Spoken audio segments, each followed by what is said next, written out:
الحمد لله الذي علم الإنسان ما لم يعلم. أشهد أن لا إله إلا الله وحده لا شريك له، وأشهد أن محمدا عبده ورسوله المبعوث رحمة للعالمين. أشهد أن لا إله إلا الله وحده وأشهد أن محمدا عبده ورسوله. اللهم صل وسلم وكرم وعظم وشرف على سيدنا محمد بن عبد الله وعلى آله وصحبه ومن والاه. يا أيها الناس أوصيكم ونفسي بتقوى الله فقد فاز المتقون. معاشر المسلمين وزمرة الصالحين رحمكم الله. Puja dan syukur kehadirat Allah Subhanahu wa Ta'ala, limpahan nikmat, karunia dan rahmatnya, kita dapat kembali menunaikan salat fardu ibadah Jum'ah dalam keadaan sehat wal afiat di masjid yang indah dan penuh mubarakah ini. Demikian pula salawat dan salam senantiasa pula teriring kehadiran Nabi yang tercinta, Nabi yang mulia, Nabiullah Muhammad sallallahu alaihi wasallam, baik kepada keluarga dan para sahabat-sahabat beliau. Ma'asyiral muslimin, jamaah Jum'ah rahimakumullah. 70 tahun, 79 tahun yang silam, Bapak Proklamator Republik Indonesia bersama Bapak Muhammad Hatta di Jalan Pegangsaan Timur memproklamirkan kemerdekaan Republik Indonesia kala itu dengan satu harapan agar bangsa Indonesia dapat meraih dan merebut kemerdekaan serta dapat membangun dan membuktikan bahwa bangsa Indonesia adalah bangsa yang kuat. Ini keinginan dan cita-cita proklamator kala itu. Para pendiri bangsa, the founding father, mereka berharap agar kita yang hidup di masa ini dan yang akan datang dapat mengisi kemerdekaan yang telah mereka rebut pada awalnya. Namun pun kita harus mengakui, negara kesatuan Republik Indonesia dari Sabang sampai Merauke dahulu kala, kemudian terlepas satu bagian dari NKRI, itu pun tidak kita permasalahkan dan memang seperti itulah realitas sejarah. Jamaah Jum'ah yang dimuliakan, yang dirahmati Allah, apa harapan mereka kala itu? Harapan itu adalah bagaimana bangsa Indonesia, bagaimana penduduk dan warga Indonesia dapat membangun negeri yang mereka perjuangkan dengan darah, dengan air mata, dengan harta dan jiwa, hanya sekedar untuk meraih kemerdekaan. Kata kita, hari ini kita bergembira karena kemerdekaan telah kita raih 79 tahun yang silam. Namun sebuah pertanyaan kecil kemudian muncul. Siapakah penduduk terbanyak? Siapakah mayoritas penduduk dan pemeluk agama yang terbanyak di NKRI? Jawaban kita hanya satu, Islam adalah agama mayoritas. Jamaah yang dimuliakan, yang dirahmati Allah, mari kita melihat seperti apa Islam yang ada di masa kini. Para budayawan, para pemerhati, para sosiolog dan peneliti agama, mereka mengatakan dalam satu ungkapan yang kedengarannya indah namun miris untuk kita pahami. Apa kata mereka? Mereka mengatakan al-Islam one of the most misunderstood religion, yang artinya Islam adalah salah satu agama yang paling banyak disalahpahami. Mari kita lihat apa yang terjadi di masa sekarang. Para tokoh-tokoh agama saling mulai benci membenci, hujat menghujat, hasut menghasut, hina menghina, bahkan fitnah disebarkan di media sosial tanpa malu lagi dan tanpa merasa bahwa ia adalah tokoh yang mewakili agamanya. Ma'asyiral muslimin, jamaah Jum'ah yang dimuliakan, yang dirahmati Allah, benarlah apa yang dikatakan oleh baginda Rasul pada 1400 tahun yang silam Beliau mengatakan umatku di akhir zaman akan terpecah-pecah hingga mereka berjumlah 73 golongan, kata Nabi. Tapi hanya satu yang akan dimasukkan Allah ke dalam surga. Itulah golongan ahlu sunnah wal jamaah. Tapi suka atau tidak suka, 73 golongan ini semua mengakui bahwa mereka tidak masuk dalam kelompok yang 72, tapi mereka masuk dalam kelompok yang pertama, yaitu ahlu sunnah wal jamaah. Inilah yang menyebabkan antara satu kelompok dengan kelompok yang lain, antara satu golongan dengan golongan yang lain, yang sesama pemeluk Islam tidak malu-malu mempertontonkan akhlak yang buruk dan ingin agar mereka diikuti dan punya pengikut. Tidak satu pun yang mengatakan bahwa kebenaran itu adalah milik orang lain. Satu di antara kita, bahkan di masjid pun kadang-kadang masjid dijadikan tempat untuk menyebarkan fitnah, berita dan berbagai berita-berita yang belum tentu memiliki kebenarannya.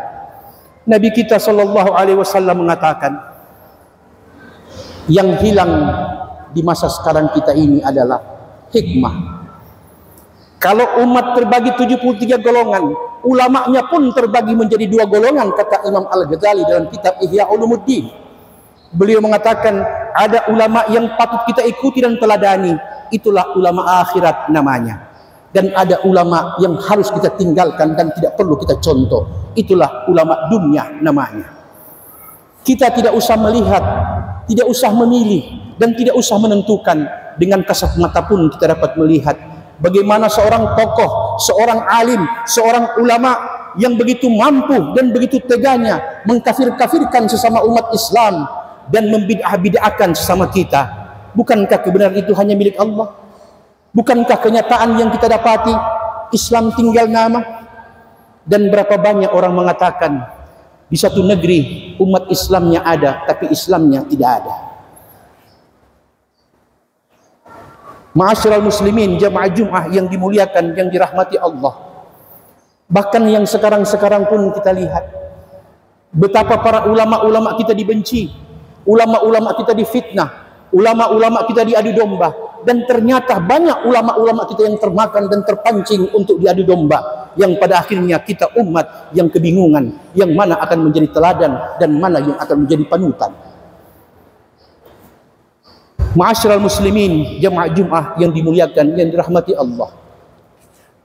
Dalam sebuah ungkapan dikatakan, seorang ulama, seorang yang paham agamanya tapi tidak pernah mau mengamalkan ajaran-ajaran agamanya dalam realita kehidupan sehari-harinya, maka apa ungkapan itu mengatakan, fa'alimun bi'ilmihi lam ya'malan mu'adzabun min qabli 'ubadil wathan. Seorang yang berilmu namun tidak mengamalkan ilmunya untuk diri dan orang lain, maka ia lebih berhak diazab oleh Allah sebelum penyembah berhala disiksa oleh Allah Jalla Jalaluhu.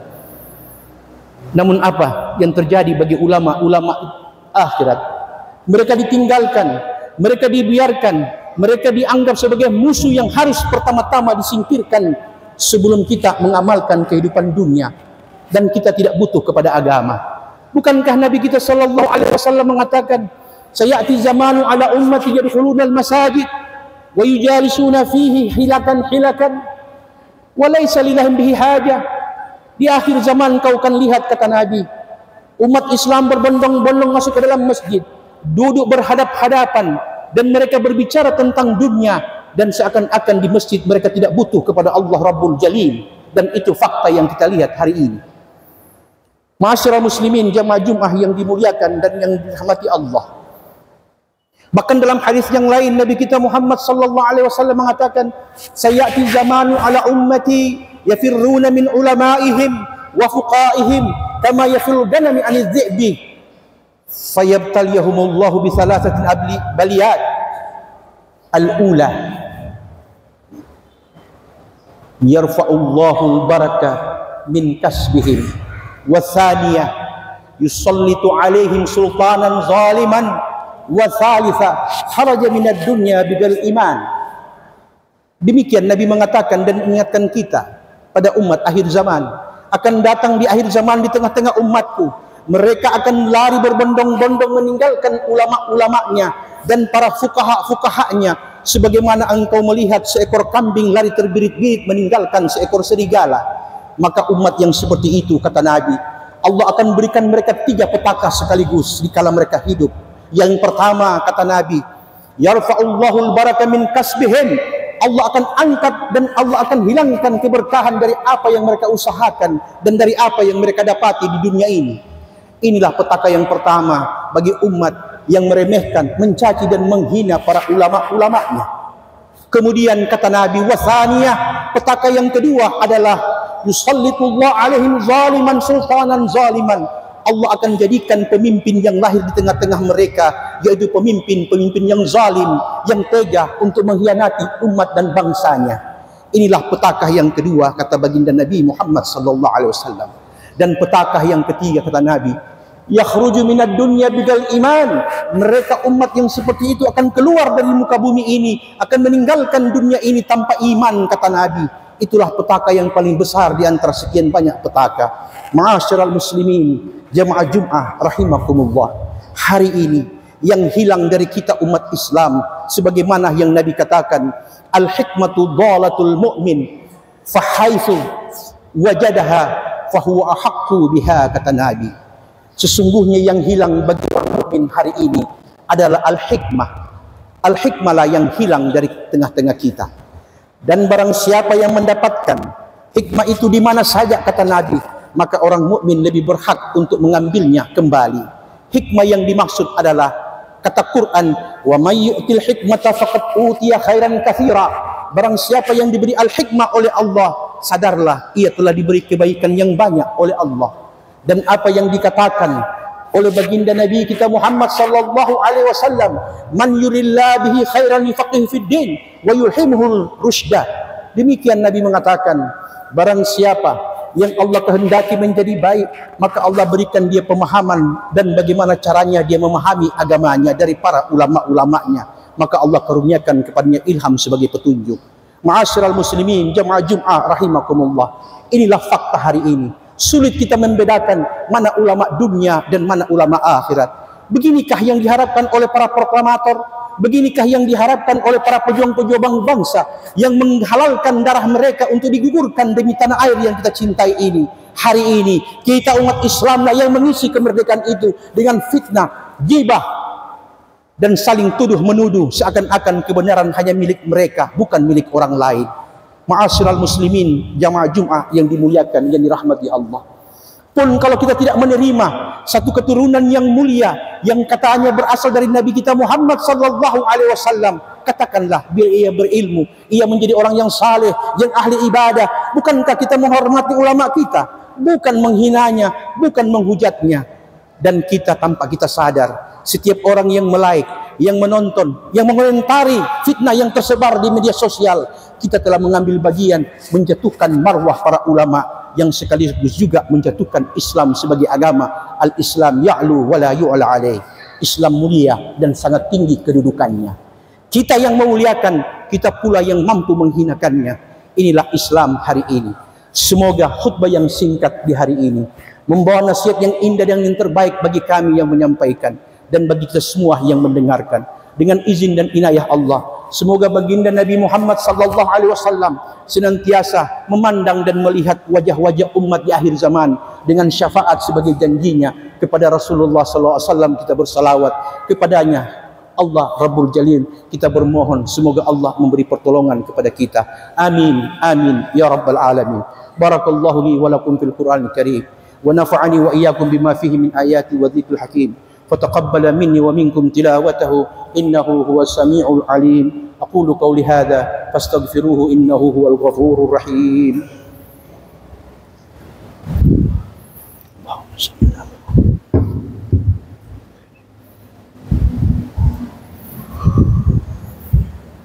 الحمد لله الذي أمرنا بالاتحاد والاعتصام بحبل الله المتين. أشهد أن لا إله إلا الله وحده لا شريك له وأشهد أن محمدا عبده ورسوله المبعوث رحمة للعالمين. اللهم صل وسلم على سيدنا محمد وعلى آله وصحبه أجمعين. أما بعد فيا عباد الله اتقوا الله ما استطعتم وسارعوا إلى مغفرة رب العالمين واعلموا أن الله سبحانه وتعالى أمركم بأمر بدأ فيه بنفسه وثنى بملائكة المسبحة بقدسه، فقال تعالى في كتابه الكريم: إن الله وملائكته يصلون على النبي يا أيها الذين آمنوا صلوا عليه وسلموا تسليما. اللهم صل وسلم على سيدنا محمد وعلى آله وأصحابه وقرابته وأزواجه وذريته أجمعين، وارض اللهم على أربعة الخلفاء الراشدين سيدنا أبي بكر وعمر وعثمان وعلي وعلى بقية الصحابة وتابعين وتابع تابعين ومن تبعهم بإحسان إلى يوم الدين، وعلينا معهم برحمتك يا أرحم الراحمين.